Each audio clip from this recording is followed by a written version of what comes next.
성도님들, 동서고금을 막론하고 사람이 갖추어야 할 삶의 지혜들이 있는데요.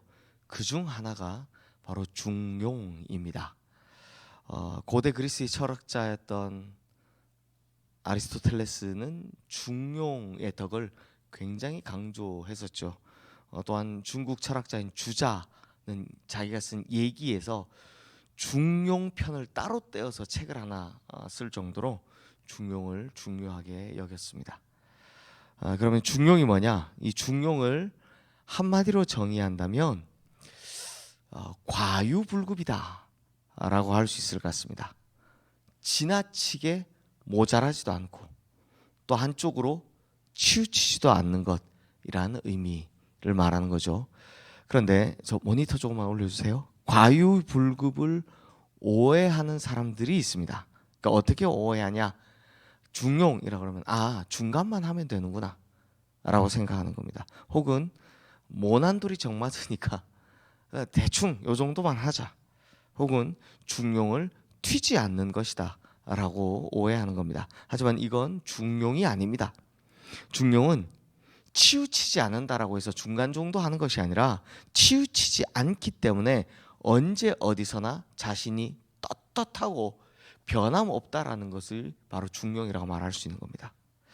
오늘 우리가 보는 이 잠언 30장 말씀에서는 하나님의 백성들이 갖추고 살아가야 할 중용의 덕을 말씀하고 있는데요. 하나님 없이 살았던 사람들도 중용의 덕을 굉장히 중요하게 여겼는데 하나님과 함께 살아가는 이 크리스천들에게 중용이 얼마나 중요한 것인지 우리 오늘 아굴의 잠언을 통해서 한번 살펴보도록 하겠습니다. 우선 잠언 29장까지는 솔로몬의 잠언이었습니다. 그냥 아버지가 지혜자였던 아버지가 아들에게 가르쳐 주는 거였는데, 그런데 이제 이 솔로몬의 잠언이 끝났고 30장, 31장이 남았는데요. 30장은 바로 아굴의 잠언입니다. 그런데 아굴이란 사람이 어떤 사람인지 사실 정보가 없습니다. 알려진 바가 거의 없습니다. 단 1절에서 아굴은 자신을 다음과 같이 이렇게 소개하는데요. 1절 말씀 함께 읽어보겠습니다. 이 말씀은 야게의 아들 아굴의 잠언이니 그가 이디엘 곧 이디엘과 우갈에게 이른 것이니라.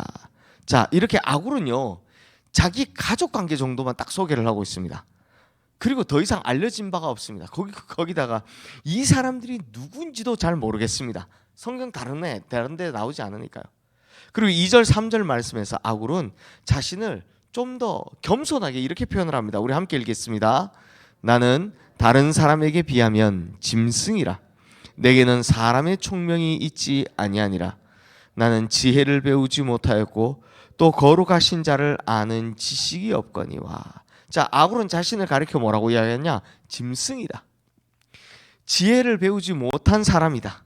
또 거룩하신 자를 아는 지식이 없는 사람이다 라고 합니다.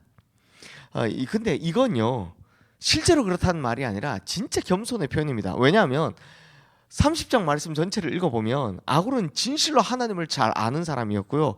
그리고 깊이 있는 기도를 할 줄 아는 사람이었고요. 그 다음에 지혜자였기 때문입니다. 자, 그러면 아굴의 잠언을 통해서 모니터가 바뀐 것 같아요. 지금 뭐가 안 나옵니다. 말씀의 중용을 한번 보도록 하겠습니다. 우리 6절 말씀 함께 읽겠습니다. 너는 그의 말씀에 더하지 말라. 그가 너를 책망하시겠고 너는 거짓말하는 자가 될까 두려우니라. 성도님들, 아굴이 지적하는 사람의 잘못 중에 하나, 잘못된 습관, 못된 습관 중에 하나는 말에 말을 더한다라는 겁니다. 말에 말을 더한다. 우리 흔히 이제 소문 날 때 보면 그걸 볼 수 있죠.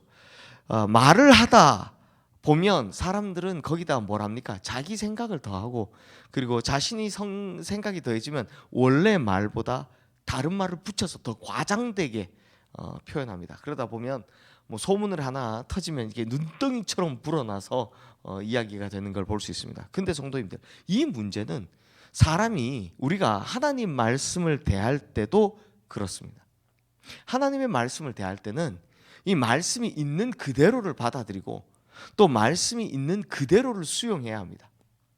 물론 활자 그대로를 받아들여라 이 말이 아니라 지금 이것이 어떤 말씀인지를 연구하고 그대로 받아들여야 한다는 겁니다. 이것이 말씀에 있어서 중용을 의미하는 겁니다.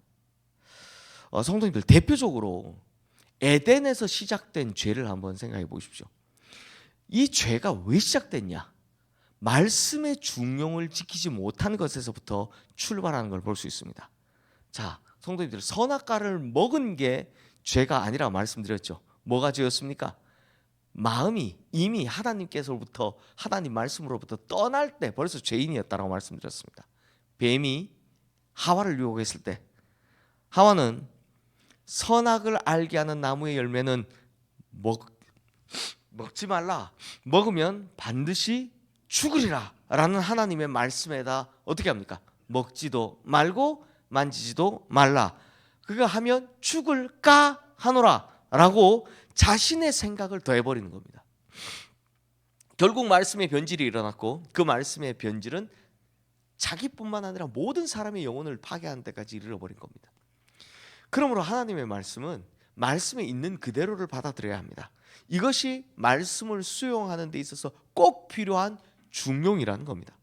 그러므로 내가 듣고 싶은 말씀만 혹은 내가 듣기 싫은 말씀, 이걸 동시에 받아들일 수 있는 말씀의 중용이 우리의 영혼을 살린다, 우리 신앙을 살린다는 겁니다.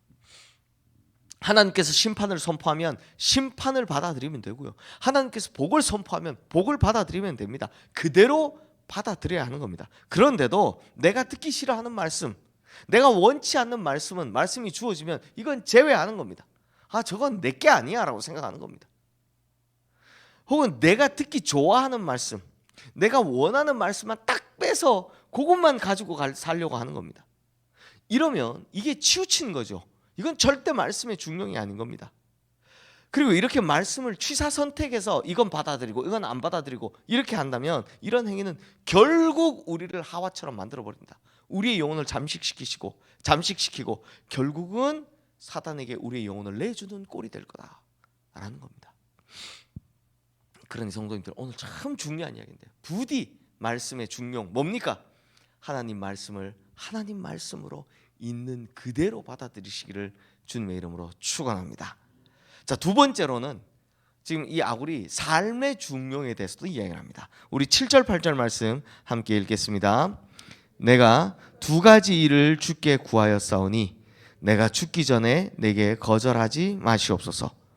곧 헛된 것과 거짓말을 내게서 멀리 하옵시며 나를 가난하게도 마옵시고 부하게도 마옵시고 오직 필요한 양식으로 나를 먹이시옵소서. 자, 삶의 중용을 위해서 아굴은요 우리에게 두 가지 기도를 가르쳐 줍니다.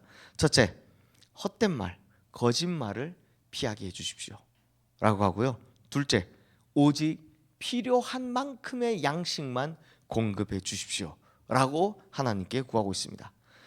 특별히 이 두 번째 기도, 즉 가난도 부함도 피하게 해달라라는 그 기도의 이유가요 9절 말씀에 기록되어 있는데요, 우리 9절 말씀 함께 읽어보겠습니다.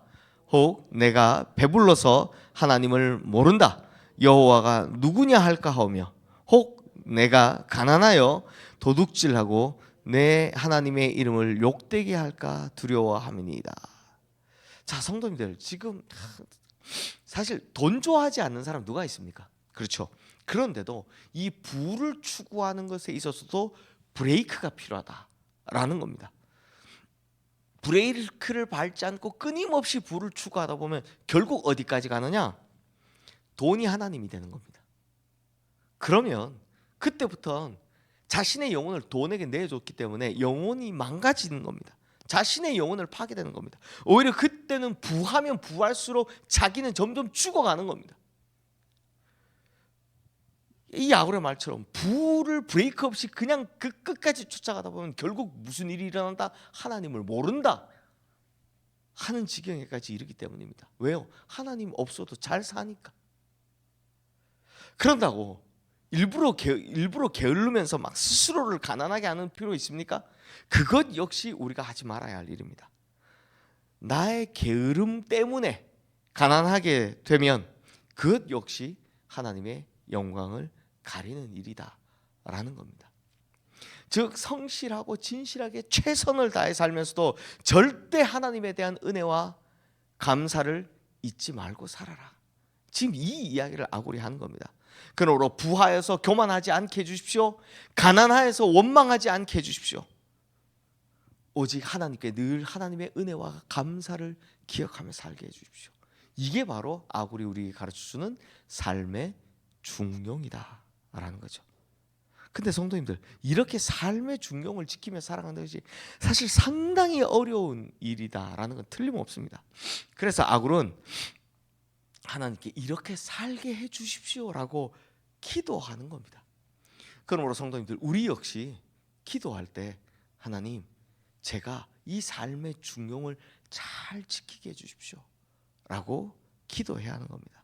그러므로 성도님들, 가난하게도 마옵시고 부하게도 마옵시고 때를 따라 베푸시는 하나님의 은혜를 절대 잊지 않고 늘 감사하며 살아가게 해주십시오 라고 하나님께 기도해서 삶의 중용으로 말미암아 자기도 지키고 또 하나님께도 영광 돌리시는 삶을 살아가시는 우리 모든 성도님들 되시기를 주님의 이름으로 축원합니다.